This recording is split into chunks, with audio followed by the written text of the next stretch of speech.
Buat Allah membolak-balikan hati itu lebih gampang dari kita ngebolak-balikin tangan kita. Gampang banget nih. Jadi nggak ada yang di mata Allah atau dalam persepsi Allah ada hati yang kayaknya nih susah banget nih dibolak-balik. Jadi kamu mending nggak usah ke situ lagi deh. Saya juga kewalahan ngebolak-balik hati dia. Enggak, mudah. Terus kenapa ada yang dibiarkan, ada yang dibalikan hatinya? Karena ada yang pantas, ada yang tidak pantas. Jika kita sudah punya kepantasan, Allah akan balikan hati kita kepada kebaikan. Allahumma habbib ilainal iman wa zayyinhu fi qulubina wa karrih ilainal kufra wal fusuqa wal isyan waj'alna minar rasyidin. Hafal doa itu? Nanti cari di YouTube lah ya. Ya Allah, jadikan kami cinta kepada amal soleh dan jadikan rasa cinta itu indah di dalam hati kami. Jadikan kami benci kepada dosa dan jadikan kami termasuk orang-orang yang mendapat petunjuk. Allah bolak-balikan. Gitu juga dengan hati calon mertua. Gimana pun dia ngeblok, nggak boleh masuk lah, gerbangnya digembok segala macam. Cuma gerbang. Mau 1000 lapis gerbang, kalau hatinya dibalikin, hilang semuanya tuh. Gampang banget kan? Buktinya malam ini nih. Allah membolak-balikan hati kita yang tadinya punya macam-macam rencana pada malam minggu, akhirnya Allah balikan hatinya, udah ke Masjid Agung aja deh. Bukan karena saya, bukan karena pemuda hijrah, bukan karena teman-teman panitia, tapi karena Allah mengikat hati kita, mengarahkan hati kita untuk bisa datang ke masjid. Sehingga ribuan anak muda tiba-tiba memakmurkan dan meramaikan majelis ilmu. Kalau di ribuan orang aja bisa Allah bolak-balikan hatinya, apalagi cuma satu orang. Ya, ada berapa ribu sekarang? 15.000? Lebih nih Masjid Agung ini daya tampungnya berapa? 10.000 ya? Sampai keluar. Berarti sekitar 20.000. Ini benar-benar sesuai dengan yang dulu banget saya harapin 2 tahun yang lalu bisa ngalahin Tomorrowland.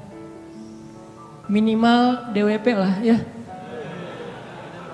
Bisa ngalahin DWP atau kalau bisa Tomorrowland. Saya pernah kemarin tuh acara taklim di Pekanbaru, Anur, yang datang sekitar 25.000 anak muda di depan masjid penuh. Malam yang sama ada acara juga di mall, tapi acaranya sepi, yang taklimnya rame. Masya Allah, habis itu baru ke mall. Tetap aja sama-sama rame. Intinya teman-teman mudah buat Allah. Sama kayak Allah membolak-balikan hati Nabi Muhammad, mertuanya Ali bin Abi Thalib. Padahal udah yang datang itu kurang keren apa coba? Abu Bakar. Secara fisik terkenal Abu Bakar itu orangnya putih, nggak terlalu gemuk, jadi badannya tuh bagus. Terus orangnya dermawan, akhlaknya paling mulia dan nggak pernah syirik sejak zaman jahiliyah. Di antara sahabat Nabi yang gak pernah melakukan dosa syirik sejak zaman jahiliyah, Ali dan Abu Bakar. Malah Abu Bakar tuh waktu kecil pernah diajak sama ayahnya untuk nyembah patung. Begitu ayahnya selesai ibadah nyembah patung pergi, itu patung diludahin sama Abu Bakar. Dilemparin kotoran sama Abu Bakar. Apa sih lo patung doang masa disembahin? Kalau lo bisa balas gua, coba lo balas, dilemparin. Ternyata gak balas. Dari kecil juga Abu Bakar itu udah gak pernah syirik. Orang yang sangat terjaga, hanif. Dan julukannya juga sama dengan julukan Nabi Ibrahim, Siddiq. Wadhkur fil kitab Ibrahim innahu kana siddiqan nabiyya. Ibrahim Siddiq, Abu Bakar Siddiq, sama nih. Bahkan Nabi sering membandingkan Abu Bakar sama Ibrahim. Engkau wahai Abu Bakar seperti Ibrahim. Engkau wahai Umar seperti Musa. Ya iyalah Umar ya. Musa kan gak sengaja noel orang langsung meninggal kan ya. Melihat Bani Israel agak ramai gitu lagi mau gelut sama orang Kipti. Karena Musa kasihan kepada Bani Israel yang lemah, akhirnya dia cuma ditakol dikit lah si orang Kipti ini teh. Cuma apaan sih lo? Meninggal. Belum diginiin baru gini doang coba. Jadi kalau dulu ada ultimate fight kayaknya Musa tuh juara bertahan tuh. Nah kalau di zaman Nabi orang kayak Musa, Umar, jawara Quraisy. Kalau ada yang macam-macam sama Umar, lo berani sama gua. Nih lo lihat nih. Nggak ada yang berani sama Umar. Kalau lo pengen istri lo jadi janda, anak lo jadi yatim, lo tunggu gua di belakang gedung itu. Gedung, bukit. Nggak ada gedung dulu teh. Nggak ada yang berani nungguin Umar. Lancar aja tuh hijrahnya. Artinya Abu Bakar tuh sering dibandingkan kayak Ibrahim. Terus dengan Nabi akrab banget tuh Abu Bakar. Jadi kayak soulmate-an berdua tuh. Belum dapat risalah Islam juga, Nabi itu kalau jalan sama Abu Bakar jalan yuk kemana? Ngopi kalau bahasa kita teh. Ngopi sama Abu Bakar berdua. Dari zaman sebelum Islam juga Nabi itu dalam tanda petik udah sering ngopinya sama Abu Bakar. Coba enak gak nolak teman ngopi kita? Agak susah kan dia ngajak kemana? Gak enak kan nolaknya, ya udah gue datang gitu. Ali ngerasa wah nih yang datang nih saingan berat nih. Pernah bersaing dengan orang kayak gini? Pernah, cuman sering kalah. Gak ada saingan juga masih ditolak ya, apalagi ada saingan. Nah itu mah saya banget bukan teman-teman. Udah biasa ditolak, pada akhirnya diterima juga. Karena saya gak mau menyerah. Datang Abu Bakar, mau ngelamar Fatimah. Ali pas tahu berita itu, ya udahlah berarti pupus harapan. Hashtagnya berhenti aja. Udah gak bisa ngapa-ngapain. Tidak lama kemudian setelah Abu Bakar lama di rumah Nabi terus pulang, Ali merhatiin wajah Abu Bakar nih, wajah diterima atau wajah ditolak nih.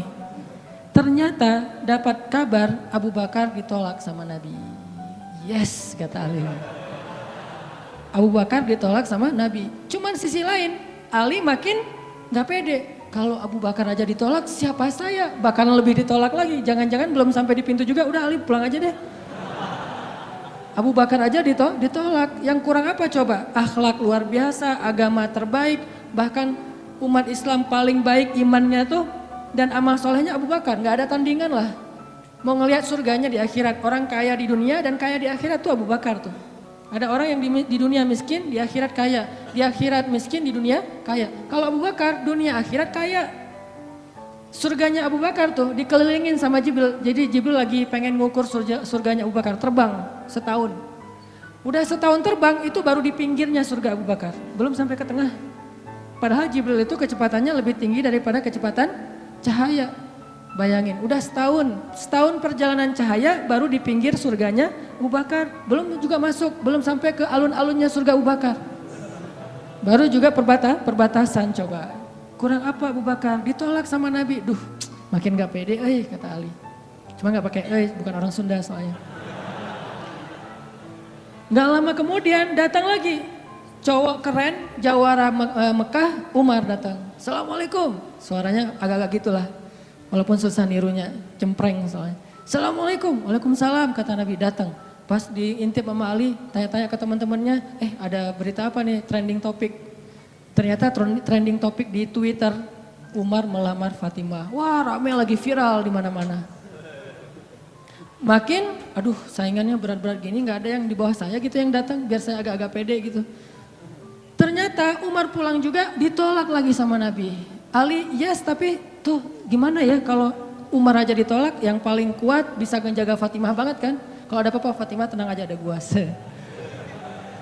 Naik motor berdua sama Umar gitu kan, kalau zaman kita mah ya sengaja nggak bawa jas hujan. Kalau udah hujan buka baju kasih ke ceweknya, nggak pakai baju memotoran. Cowok banget lah itu mah ya. Pulang-pulang sampai ke rumah minum antangin. Umar tuh jawarannya, Nabi kan pasti tenang banget ngasih anak ke orang kayak Umar. Keluar dia singa, di dalam dia kucing Anggora. Maksudnya apa? Dia tuh gak pernah kasar sama istrinya, walaupun dia keras kepada musuhnya. Kalau dimarahin istrinya, diem aja. Udah selesai dimarahin, ya udah pergi nyari teman. Mau curhat habis dimarahin istri, pergi ke rumah Nabi. Pas di depan rumah Nabi kedengaran dari dalam, Nabi juga lagi dimarahin istrinya. Nabi juga diem aja. Ini teladan orang-orang soleh. Jadi yang keren tuh bukan yang gampang marahin istri, tapi yang gampang dimarahin istri. Setuju yang di atas? Cowok keren itu bukan yang gampang marahin istri, tapi yang gampang dimarahin istri. Ya mah, Di dalam rumah tuh ya mah, di luar apa lo? Tuh cowok keren tuh. Pas Nabi keluar, ada Umar. Ya Rasulullah, Umar gak mau ngebahas, gak mau komen lah. Daripada komentar di blog kan, diam aja deh gitu. Udah selesai jalan sama Umar. Umar nanya, ya Rasul saya tadi habis dimarahin istri.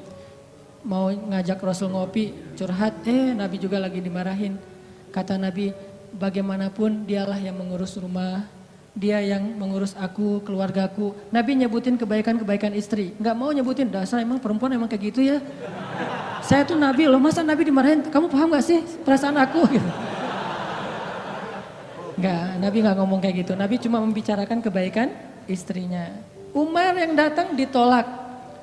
Akhirnya Ali udahlah, mau kayak gini mah kayaknya udah gak mungkin deh. Abu Bakar ditolak, Umar ditolak, berarti ada standar di atas mereka berdua. Yang kaya raya ditolak, yang paling eksis berpengaruh, jawara ditolak. Nah saya gak punya dua-duanya. Masih kecil soalnya, nanti kalau dia udah dewasa, Ali emang jawara juga tuh. Malah gladiatornya Nabi kan. Ketika orang gak berani menantang seorang musuh, Ali yang berani. Saya Rasulullah, Ali itu. Akhirnya Ali diam-diam aja, udah gak mau ngebahas lagi tentang Fatimah. Udah aja tutup bab tentang Fatimah. Sekarang yang lain aja deh. Tapi teman-temannya ngegojlokin terus. Ali. Kalau bahasa kita jomblo gitu. Dibully terus. Ustadz posting bully. Teman ngomong gak bully. Pokoknya bully nasional aja. Karena dibully-bully terus. Akhirnya Ali memberanikan diri. Ya udah datang deh. Bertamu. Pokoknya malam ini diterima, ditolak. Walaupun kemungkinan besar ditolak. Saya harus datang dulu nih sama Nabi. Beraniin diri. Gak usah majang mikir. Datang. Assalamualaikum, waalaikumsalam. Ali masuk. Nabi kan senang banget sama Ali ya. Kesayangan Nabi banget lah pokoknya Ali itu. Duduk, ada apa Ali? Enggak, cuma pengen silaturahim. Enggak ngomong apa-apa coba. Cuma pengen silaturahim. Nabi sehat, mau diambil air hangat. Pokoknya gitu-gitu aja. Ali ada apa? Enggak ada apa-apa ya Rasulullah. Cuma kangen aja pengen duduk sama Nabi. Kayak gitu aja terus. Lama-lama Nabi kan paham. Dan Allah yang kasih wahyu. Ali, kamu gimana sama Fatimah? Langsung Fatimah. Kebayang gak sih perasaan kita tuh sama orang yang kita kayak udah ngeklik banget, udah habis-habisan, pokoknya kalau gak dia saya mending gak usah nikah deh, gitu ya. Kalau gak dia mending saya jomblo aja seumur hidup. Kalau gak dia mending saya bunuh diri aja. Udah gitu bunuh dirinya gak mati lagi kesangkut di tiang listrik. Ali itu udah hatinya tuh udah kena banget sama Fatimah dan itu karena Allah yang mengikat hati mereka berdua. Pas Nabi bilang gitu, Ali langsung curhat. Ya Rasul, ya saya pengen, tapi saya gak punya apa-apa. Kata Rasul, kamu punya apa? Saya di rumah tuh cuma punya 3 barang. 1 pedang, 1 onta, 1 baju besi. Gak punya emas, gak punya apapun. Kata Nabi, kalau pedang kamu butuh untuk berperang. Onta kamu butuh untuk mengangkut air. Ya udah deh baju besi aja, bawa ke sini baju besinya untuk jadi mahar buat Fatimah. Beneran Rasul baju besi? Itu bajunya besi loh Rasulullah, bukan yang tangan kayak gitu apa cincin. Gak apa-apa kata Rasulullah. Keluar Ali, Allahu Akbar, Allahu Akbar. Orang-orang pada heboh, langsung muncul lagi trending topik hashtag Ali diterima. Coba, kata Nabi, wahai Ali, bergembiralah, berbahagialah. Sesungguhnya sebelum aku menerima kamu, Allah sudah menikahkan kamu dengan Fatimah di langit. Ini orang yang dibela sama Allah. Apa rahasianya? Oke, cerita kedua. Orang yang dibela sama Allah namanya Hafsah. Siapa Hafsah? Anaknya Umar. Hafsah itu artinya singa betina. Jadi bapaknya singa jantan, anaknya singa betina, sama-sama luar biasa nih. Hafsah istri Nabi, salah satu di antara istri Nabi yang solehah. Suatu hari nggak tahu gimana ceritanya, ada masalah antara Nabi dengan Hafsah. Ini nggak dibahas di dalam teks hadis apa masalahnya dan kita nggak usah kepo ya. Pokoknya ada masalah aja antara Nabi dengan Hafsah sehingga Nabi terpaksa menceraikan Hafsah. Diceraikan Hafsah secara baik-baik, lalu Hafsah disuruh kembali, diantar kembali ke rumah orang tuanya kepada Umar bin Khattab. Baru aja Nabi pulang, Allah mengutus Jibril. Jibril datangin Muhammad. Jibril turun mengatakan, ya Rasulullah, wahai Nabi Muhammad, rujuklah Hafsah. Sesungguhnya Hafsah adalah istrimu di dunia, dan istrimu di surga. Coba bayangin. Nabi nih yang menceraikan Hafsah, tapi Allah dan Jibril ngebelain Hafsah. Berarti Allah ngebelain banget nih cewek. Cewek gimana sih kok dibelain banget sama Allah, begitu suaminya emosi, tiba-tiba nggak sengaja ngomongin, ya udah kita jalan sendiri-sendiri aja. Allah yang ngasih pertolongan, Allah yang ngebelain si cewek ini.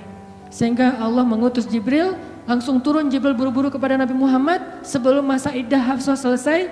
Lalu Jibril mengatakan, rujuklah Hafsah, sesungguhnya dia istrimu di dunia dan istrimu di surga. Akhirnya Nabi pun merujuk Hafsah. Apakah Hafsah marah-marah kepada Nabi Muhammad? Enggak. Apakah Hafsah mengutus Umar? Kan ayah tuh jawara, udah datengin dong Rasulullah tuh mencarain saya enak aja. Enggak mengandalkan makhluk sama sekali. Hafsah cuma gini, ya Allah, saya yang salah bukan Rasulullah. Tapi saya tidak bisa hidup tanpa Rasulullah. Dia adalah cinta sejati saya. Allah langsung, ya benar Hafsah, udah gua turunin sih. Jibril turun. Jibril turun nih coba. Ya Rasulullah, rujuk Hafsah, dirujuk. Apa rahasia orang cewek sekeren Hafsah sampai dibelain dari langit ketika dia bercerai sama suaminya? Kisah yang ketiga, cewek juga dibelain sama Allah sampai turun ayat. Kalau tadi dua cerita tidak turun ayat, cuman ilham atau wahyu dalam bentuk isyarat. Kalau sekarang sampai turun ayat loh. Yang ada di dalam surat Curhat. Teman-teman tahu surat Curhat? Surat Al-Mujadalah. Kan terjemahan dari Mujadalah curhat kan ya? Jadi kalau kita pengen lihat curhat itu juga ada di dalam Al-Quran. Bahkan jadi nama surat Curhat. Al-Mujadalah atau Al-Mujadilah. Siapa yang dikisahkan di dalam surat itu? Coba teman-teman buka surat Al-Mujadalah, surat 58 ayat 1. Yang punya aplikasi Al-Quran di handphonenya, coba buka surat 58 ayat 1, Al-Mujadalah. Kita lihat nih, gimana Allah ngebelain seorang cewek yang disebut di dalam ayat itu. Saya bacain ya. A'udzu billahi minasy syaithanir rajim. Yuk, bareng-bareng.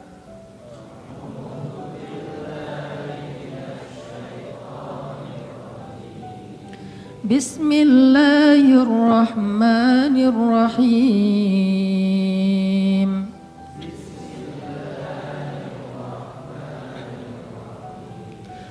Qad sami'a Allahu qawla allati tujadiluka fi zawjiha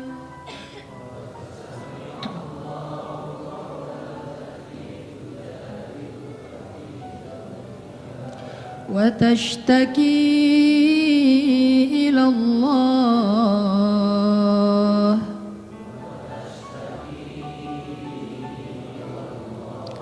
والله يسمع تحاوركما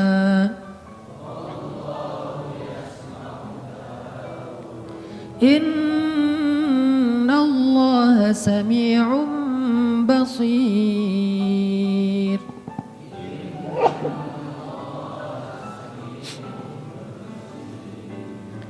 Sungguh Allah telah mendengar ucapan seorang perempuan yang meminta nasihatmu tentang suaminya. Dan dia curhat kepada Allah. Dan Allah mendengar percakapan kalian berdua. Sesungguhnya Allah maha mendengar, lagi maha melihat. Siapa cewek ini? Namanya Khawlah bintu Tha'labah. Namanya Khawlah, catat tuh. Biar kita kalau ngegosip, gosipnya tentang sahabat. Siapa istri Nabi ini gosip ya? Tapi gosip yang benar. Siapa istri Nabi yang pintar masak? Jarang dengar kan? Istri Nabi yang pintar masak namanya Zainab. Ummu Salamah. Istri Nabi yang pintar masak namanya Ummu Salamah. Kalau di zaman kita mah jadi Ummu Salamah Cake, punya brand. Pokoknya kalau Ummu Salamah udah masak, Nabi itu senang banget. Masakan kesukaan Nabi itu dimasakin sama Ummu Salamah. Nah sekarang kita ngebahas cewek lain nih yang dibela sama Allah pas dia lagi ada masalah dengan suaminya, namanya Khawlah bintu Tha'labah. Apa yang terjadi? Khawlah tuh diuji dengan punya suami pemarah. Orangnya tuh gampang bete, gampang marah-marah. Pokoknya kalau udah jalan sama suaminya, di jalan dia marah-marah aja. Sama supir angkot marah, sama motor marah, marah aja kerjaannya. Dasar nih orang gak bisa nyetir, dasar nih angkot, dasar. Kerjaannya marah-marah. Dan kalau istrinya salah dikit, dimarahin sama suaminya. Sampai suatu saat, saking suaminya ini udah marah dan emosi banget, suaminya pun menzihar khaulah. Apa menzihar?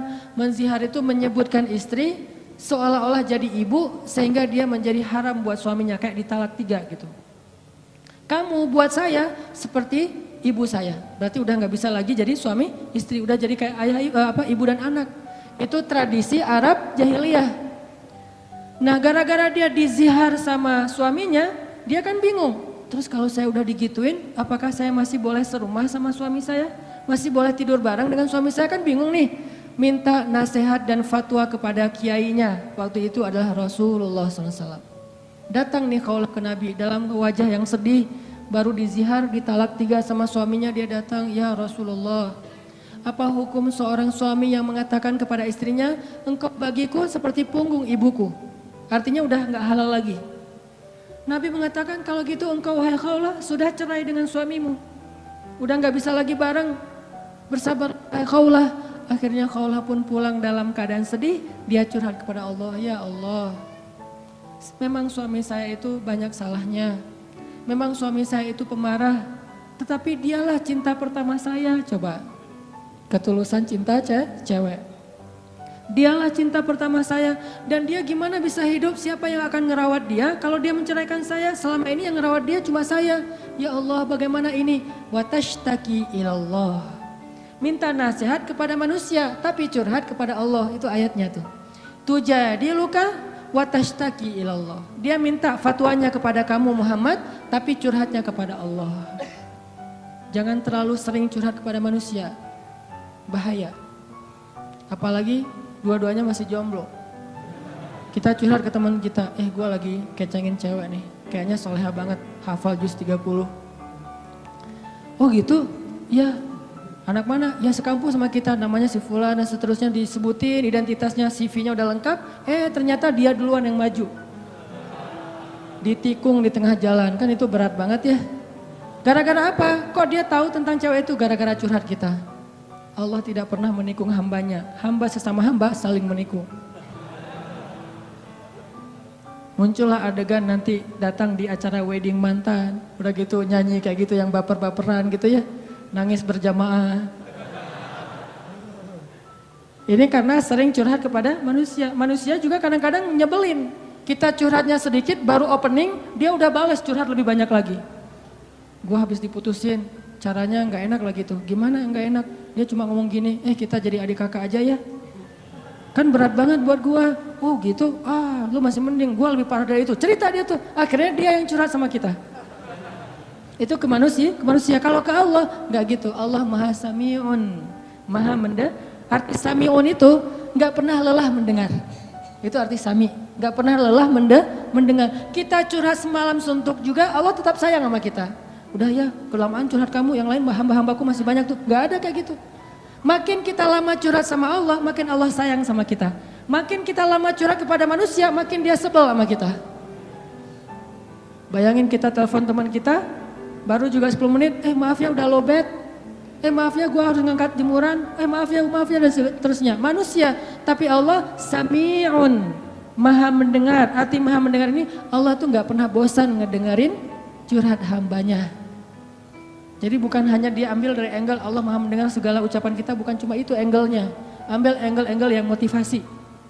Ternyata Allah itu gak pernah bosan, gak pernah capek ngedengerin curhat kita. Jadi kalau kita pengen curhat yang panjang, yang gak akan pernah dicuekin. Kadang-kadang kita curhat lewat telepon ke teman kita, di loudspeaker dia ngapain gitu ya.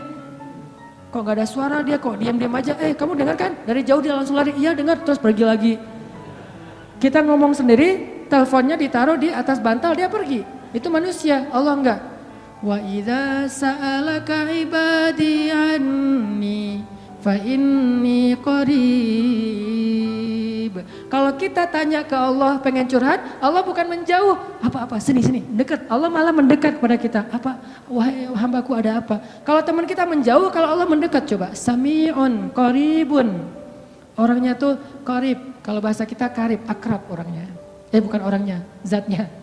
Allah itu zatnya akrab, asik gitu. Nggak bakalan nyebelin. Allah gitu banget sih, saya udah capek-capek curhat semalaman ternyata nggak didengar, nggak. Sami'un.